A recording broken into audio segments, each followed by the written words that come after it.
President Trump's legal team is feuding with the Mueller investigation over the terms of a possible interview with the president. Last night on Hannity, Rudy Giuliani said the aggressiveness of the Mueller team would backfire on them.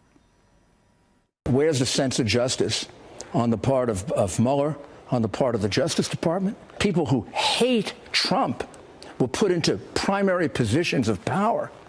That has completely tainted this investigation. The real story here is not that this case isn't going to fizzle. It's going to blow up on them. Alan Dershowitz is a retired Harvard Law School professor and the author of The Case Against Impeaching Trump. And he joins us. Professor, is this interview with the president going to happen, and should it happen? It won't happen. I think what's going to happen is Giuliani will make Mueller an offer he can't accept, to paraphrase The Godfather. And that way, Trump will be able to say, look, I wanted to testify, but it was Mueller who turned down a reasonable request by our attorney. Look, no lawyer would ever allow a client to testify under these circumstances. All they have to do is ask him one question.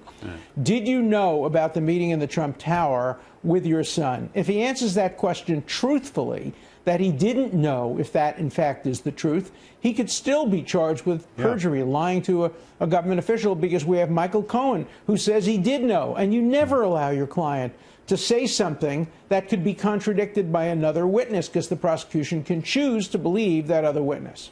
If you had President Trump as a client, though, he's a very gregarious guy who is quite happy to sit down and talk and chit-chat to anybody, and thinks that as long as he's just like straightforward and says what he thinks, everything will be fine. Often from a lawyer's point of view, that's the worst kind of client to have, isn't it? Yes, and I would certainly, I'm not his lawyer, obviously, but I would advise him to speak to the public on television, say what he wants to say, write his tweets, although I don't think he helps himself by some of his tweets. But under no circumstances put yourself in a position where you can be charged with perjury or lying to a federal official. And if he doesn't believe me, he should make two phone calls, one to Martha Stewart, who went to jail because of what she said to prosecutors, and the other to Bill Clinton, who was impeached because of what he said in an interview under oath. And so I think every responsible lawyer would say to him, you should not either testify or be interviewed. Look, I once gave him advice on television. I said, I have 4 pieces of advice. Don't fire, don't pardon, don't tweet, and don't testify. I want to ask you about Rudy's other point, which is the hyper-partisan nature of what's been happening. And with reference to this Bruce Orr guy in the Justice Department and his 60 contacts, at least with Christopher Steele, the MI6 agent who was basically the dirty tricks operative for the Democrat Party. You know as well as I do that impartiality is the essence of justice. A county court judge can't have a bunch of communications with the plaintiff and not with the defendant. That's a big no-no. How come Bruce Orr at the Department of Justice doesn't know you can't talk to one political party continuously through the height of a campaign? Of course, there's a difference between a judge and a prosecutor. Prosecutors are allowed to talk to people. Also, I don't believe that Mueller and his team care about whether the Democrats win or the Republicans win. They're not partisan in that sense. I think they are zealous, some would say overzealous prosecutors. Because he's special counsel, he has a target on the back of the president and others. If this case were handled by ordinary U.S. attorneys and they came back after a year or 2 years without indicting anybody, it wouldn't be a story. Nobody would know. But when a special counsel is given a target and he fails to indict, he's been a failure. And that's why I'm so strongly opposed to special counsel, except in the most extraordinary circumstances, which weren't met in this case. You're absolutely right about that, Professor, in terms of the special counsel's office. I hope we get rid of them. Thanks a lot. And joining us exclusively now with reaction is Jay Sekulow, an attorney for President Trump's legal team. Jay, thanks for being with us tonight. Hey, Laura. So where are we now on this exactly? You gave your response. You're waiting for a response. How long do you anticipate the response taking from Mueller's team? Well, look, I don't give dates. This is an investigation that at its outset has been corrupt. There's no question about that. It continues every single day. There seems to be a new revelation. So I'm not going to give a date. I think it needs to end very soon. And it needs to end very soon because the nature of what's taking place here is irregular, and that's being kind. And when I say irregular, look at how this started. It starts with the dossier from a foreign spy, basically, Christopher Steele. He was an intelligence officer for Great Britain. He puts together this dossier on behalf of who? Fusion GPS and the DNC. Okay. Another interesting fact, and now we're getting a lot more information on that. The number 4 at the Justice Department, Bruce Orr's wife, is working for Fusion GPS with Christopher Steele, putting together this dossier. That's how this investigation commenced. So as you know in the law, there's the doctrine of the fruit of the poisonous tree. And I think that anything going forward here has to keep all of that in context and in mind before we agree to do anything. And right now, the fact is, and I've said this, and Rudy said it, and other lawyers that have commented have said it, if you lined up 100 lawyers, there's 100 lawyers that are going to say, don't sit for an interview. And there's a reason for that. Not just the perjury issue, but the fact that you would ask questions potentially of the president regarding Article 2 powers. I mean, you're a constitutional lawyer. Oh, yeah. The answer to that is no. Yeah, they want more information, more documents. That would be a big, big fight. Daniel Goldman, a former assistant U.S. attorney in the Southern District, commented on the concern that he says your team has about putting the president under questioning. Let's watch.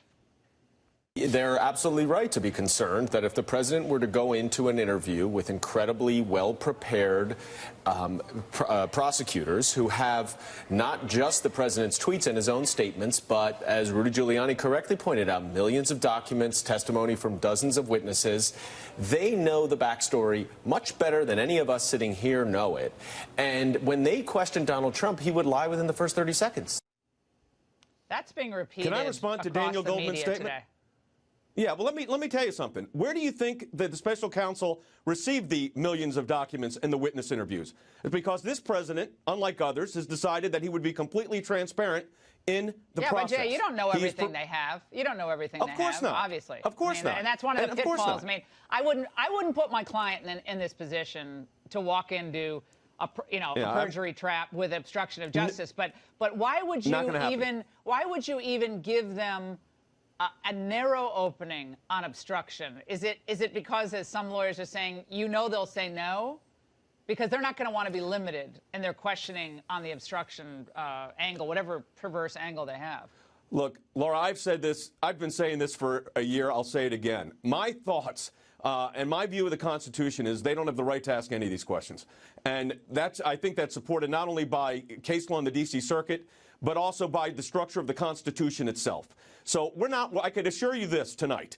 This legal team is not walking this president into a perjury trap. Not going to happen. If there's any type of interview, whether it's written or otherwise, it will be the appropriate type of response. We're not letting the president walk into a perjury trap. This investigation from its outset, who would allow that in light of everything that's transpired and continues to transpire? So I'm not going to disclose the content. As you understand, I'm not going to disclose what we told the special counsel. But needless to say, we didn't accept their offer.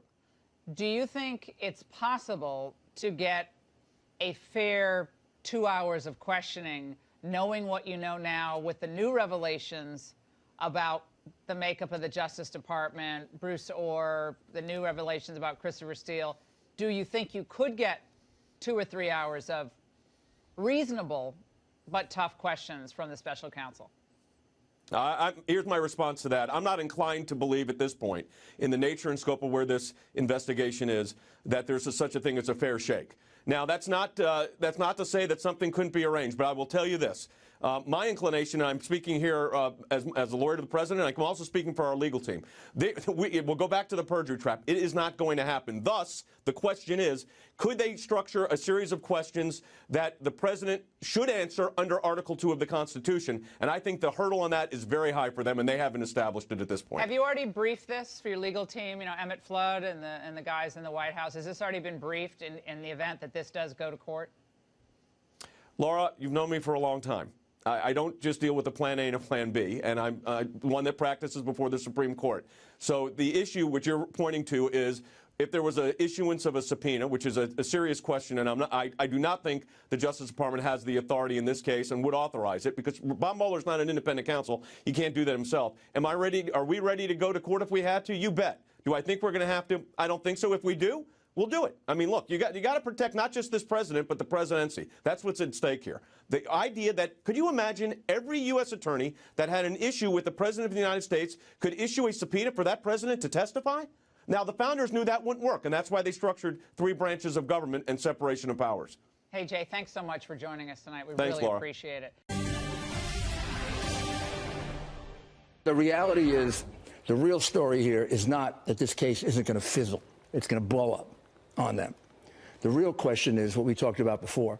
There's a lot more to what they did that nobody knows about yet. I know some of it. A lot more to the obstruction of justice, to the collusion, to the fake dossier. Oh, I know a lot. Trying to bring Steele back in after he was completely discredited. And then feed it to Mueller. Yeah. And Mueller is going to have a lot to answer for. President Trump's attorney, Rudy Giuliani, last night right here on this program describing how Mueller's case is, quote, going to blow up in the special counsel's face. Somebody's been saying that for a little while. The host of CRTV's Levin TV right here Sunday night, 10 Eastern, the #1 show on Sunday night on cable news. It's the great one, Mark Levin. Let me let you pick up from here, but you also have been saying things that I've been paying very close attention to. The Constitution of the United States is on the president's side. The president ought not be speaking to the people that are running this witch hunt. Take it from there. First of all, Robert Mueller is a greater threat to this republic and the Constitution than anything Vladimir Putin did during the campaign. And I'm no fan of Vladimir Putin. He's threatening to take down a president of the United States. Now, let's walk through this quickly. The president is not a witness to any crime. How do we know that? Because we don't know what crime they're even talking about.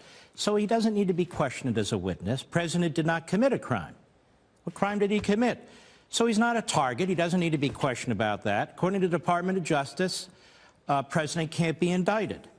A president cannot be questioned by a subordinate like Mr. Mueller about his prerogatives as president, that is, the firing of a subordinate like Mr. Comey. So what questions exactly does Mr. Mueller have? I'm talking to you, Mr. Mueller. Exactly what questions that you have where you seek to turn this country upside down and disenfranchise the over 60 million people who voted for this president of the United States?